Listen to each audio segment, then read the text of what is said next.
Hello student, welcome to the Prakash Punj study centre.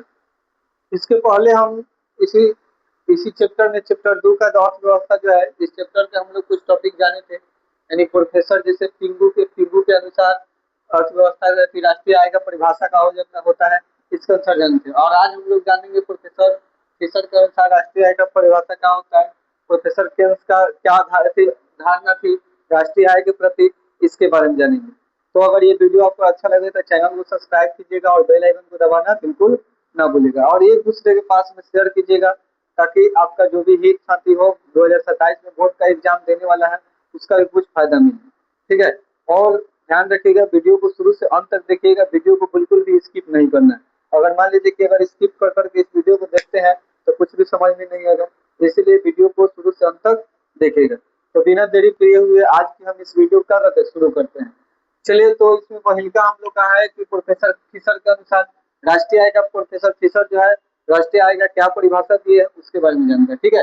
बोले कि राष्ट्रीय आय, वास्तविक राष्ट्रीय आय वार्षिक शुद्ध उत्पादन का वह भाग जिसका उस वर्ष के अंतर्गत प्रत्यक्ष रूप से उपभोग किया जाता है, उस हम लोग राष्ट्रीय, यानी कहने का मतलब कि एक वर्ष की अवधि में जिस चीज को उत्पादन किया जाता है और उत्पादन करने के बाद जो है जिस चीज का हम लोग क्या करते हैं, प्रति उपभोग यानी उपयोग करते हैं, उसी को हम लोग क्या कहते हैं, राष्ट्रीय आय कहते हैं। ठीक है। नेक्स्ट हम लोग का है, नेक्स्ट एक उन्हीं लेखक के द्वारा, प्रोफेसर केन्स के द्वारा जो है बताया गया, उनका धारणा क्या था, बोला कि तीसरा की भयानक आर्थिक मंदी, यानी जब हम लोग का भारत में जब आर्थिक मंदी चल रहा था, यानी 1929 से लेकर 33 में, तब उससे उबरने के लिए प्रोफेसर केन्स ने एक धारणा दिया था। ठीक है। यानी राष्ट्रीय आय से उबरने के लिए एक हम लोग का धारणा मिला था। तो राष्ट्रीय आय की धारणा को नए नए नजरिए से पेश किया कौन, प्रोफेसर केन्स ने। ठीक है। उसने बताया कि इनके अनुसार राष्ट्रीय आय उपभोक्ता वस्तुओं तथा विनियोग वस्तुओं पर किए गए कुल खर्च के जोड़ने के बराबर होते हैं। कहने का मतलब कि एक वर्ष के अवधि में जिस भी चीज का उपभोग यानी हम लोग उपयोग करें, तथा विनियोग, यानी विनियोग का मतलब क्या होता है, किसी वस्तु को लेन देन करें। ठीक है। वस्तुओं पर किए गए कुल खर्च, यानी जो भी उस इन सभी चीज पर किए गए खर्च जो है उसको जोड़ने जोड़ने पर जो बराबर होता है उसे क्या कहता जाता है जी, राष्ट्रीय आय। इसका फॉर्मूला होता है, यानी ध्यान रखिएगा, प्रोफेसर का अगर पूछ दे कि प्रोफेसर केन्स के द्वारा दिया गया क्या फॉर्मूला है राष्ट्रीय आय का, तो राष्ट्रीय आय का फॉर्मूला क्या होता है जी, वाई बराबर सी प्लस आई। ठीक है।